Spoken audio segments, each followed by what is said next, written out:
dad fara badan nolosha tan waxay ugu nool yihiin sida baalka oo kale, baalka shimbirta oo marka dabaysho hadba dhinacay doonto ayay u tuurtaa. Iyagoo marka isu haysta inay u nool yihiin sidii ay mudnaayeen amaba noloshu sida ay tahay in loo noolaado. Markaasay u ogolaadaan cid kasta inay u kaxayso halkii ay doonto iyada oo aan iyaga marnaba la weydiinin ogolaansho. Kulankeena maanta kelmadiisu waxay tahay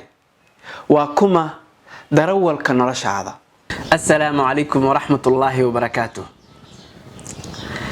dadku waa ku kala duwan yihiin hogaaminta naftooda ama kaxaynta ama darawal u noqoshada nolosha way ku kala duwan yihiin. oo waxay ugu kala duwan yihiin hadba sida ay ugu kala duwan yihiin aragtida ay nolosha ka haystaan. qaar baa nolosha u arka inay tahay mas'uuliyadaasna asaga uu yahay qofka maaragta laga rabo inuu qaato ama uu dusha u rito, halka kuwa kale ay u arkaan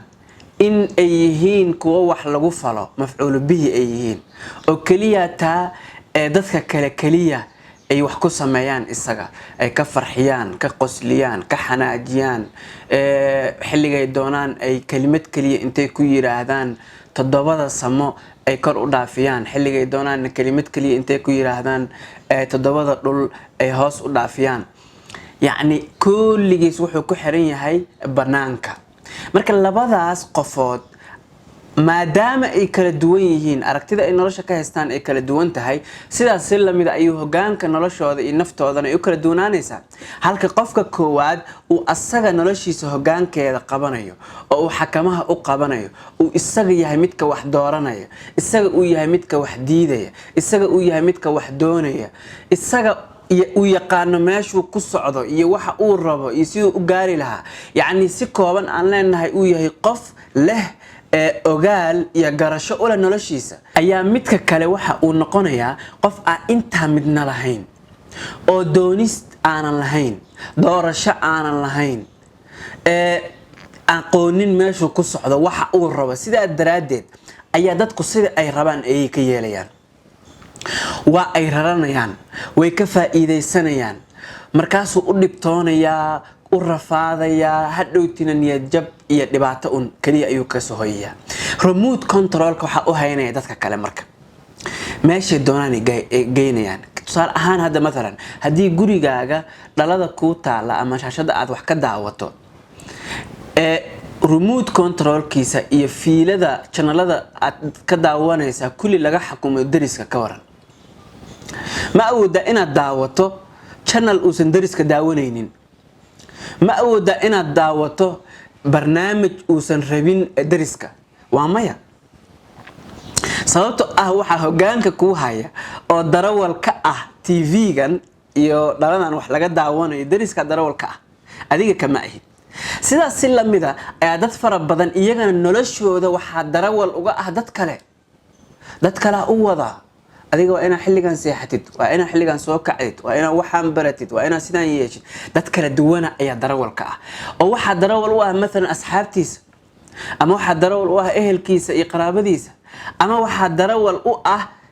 bulshada iyo deegaanka uu ku nool yahay oo waxa ay rabaan kaliya iska raacaya, ma fiican yihiin ma xun yihiin shaqadiisa maaha. ama waxaa darawal u ah mararka qaar una badan waayahan dambe social media, baraha bulshada ayaa darawal u ah. maanta maxaa la hadalhayaa, maxaa la yiri, hebel maxaa laga soo sheegay, halka ayuu ka qaadanayaa markaa wixii uu aamini lahaa, afkaartii uu maskaxdiisa ku shubi lahaa iyo wixii uu ku maareyn lahaa noloshiisa. halka ayaa markaa darawalkiisii uu ku xiran yahay. soo uma jeedid, yani qof aan xor ahayn oo aan khiyaar lahayn weeye marnaba. marka waxaa dhacaysa marka waxa uun halkaa laga soo yiraahdo kaliya, ama waxa ay doonaan dadkaas kale ee sameynaya, iyagu sameynaya noloshiisa, waxa ay doonaan kaliya inuu ku shaqeeyo oo isaga marna uusan lahaanin wax khiyaara iyo wax doonisa. marka waxaan ku leeyahay, haddaad rabto inaad xorowdo ama aad rabto inaad ku raaxaysato nolosha, waa inaad remote control ka soo celisid. waa inaad hagihii aad dadka kala siisay waa inaad ka soo celisid oo adiga aad qabsatid waa inaad naftaada u yeelatid ogaal iyo garasho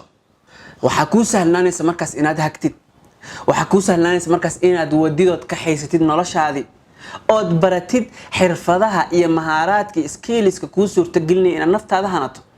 inaad xakamayso inaad wax doorato goormeed haal leedahay goormeed maya leedahay waxan wanaagsan marar qaar waxa lagu soo bandhigay waxyaabo badan oo wanaagsan